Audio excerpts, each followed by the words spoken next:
Hey, it's Dr. Bryce Lee with StrengthSpace. I'm back with another frequent question that I get asked often with trainees who have been with me for a few months. The question is, why am I getting more out of breath now? Am I getting in worse shape? And what's happening is that a client's been training now for a few months, 3 to 6 months, and the workout becomes more, not less, more cardiovascularly demanding the stronger they get. So what's happening here? I think it's helpful to think about the changeability of our muscle mass versus our heart and lungs. When we're strength training, we're cycling through energy in our muscle tissue, and the more muscle mass we have and the more of that muscle mass we're able to use, because that's another component of strength training, we increase our ability to turn on available muscle tissue in addition to making the muscle bigger. The bigger those muscles get and the better we get at turning them on, the more metabolic waste we can produce suddenly during a very high effort exercise. A set of leg press, a set of chest press or pull downs, exercises that use large muscle groups where we're pushing very hard. We can produce a lot of metabolic waste, including carbon dioxide. We're ultimately breaking down carbon bonds from the fats and sugars in our diets in the same way that a car is breaking down carbon bonds in the oil that it burns.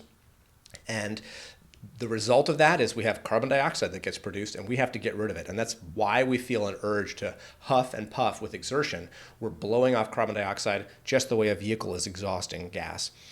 So as we get bigger and stronger, we can produce more of this carbon dioxide and other metabolic waste products very quickly. And the bigger and stronger we get, the more of it we produce. And so it's not surprising to me at all that what happens is people start to feel more winded. Early on, when a person's truly a novice, and especially if they don't carry a lot of muscle mass to start, they won't feel very cardiovascularly taxed by the workout. And that's not true for everybody, but it is true for a lot of people. It's not quite as taxing initially. Those are the people who tend to ask the question, don't I need to be doing cardio as well? And that's an interesting discussion to have. Sometimes the answer is yes. But for many of these people, as they get stronger, all of a sudden the workout does become cardiovascularly demanding because their heart and lungs, their cardiovascular system can become a bit more efficient and in the long run, a lot more efficient, but that takes quite a while. But their heart and lungs are not going to grow as fast as their muscle mass will. Their lungs won't grow at all. Their heart can grow a bit more efficient, but their muscle mass can outpace those things in terms of how much metabolic waste it can produce suddenly. So it's a very normal phenomenon where a person starts training and they feel almost in worse shape 6 months in during the exercise, but that's just because they've become better at recruiting their muscle mass.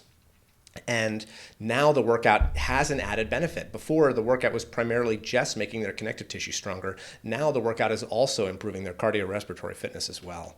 So very normal phenomenon. If that happens to you, don't feel weird. That's normal. And I wish you all the best of luck and encouragement to continue pushing through that because you will improve your fitness in addition to your strength if you stick with the program. So thanks for your questions and keep them coming. Again, Dr. Bryce Lee with StrengthSpace and look forward to answering more of your questions here.